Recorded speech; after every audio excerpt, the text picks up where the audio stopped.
আজি ৰাতি ৩:৩০ ঘটনা, ভয়ংকৰ পথ দুৰ্ঘটনা। গোলগঞ্জৰ আগমনী দাপালু বজাৰত যাত্ৰীবাহী গাড়ীখন বাগৰি পৰে। গুৱাহাটী কোচবিহাৰ অভিমুখে আহি থাকোঁতে গাড়ীখন বাগৰি পৰে গোলগঞ্জৰ আগমনী দাপালু বজাৰৰ খেতি পথাৰত। বহুতো মানুহ আহত হয়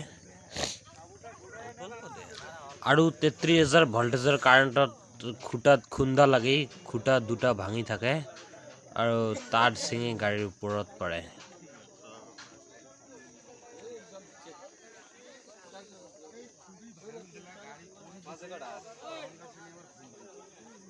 গোটাইখান ভালো ভালো আসি এতিয়া মনাল না কাৰেন্ট তো আসলে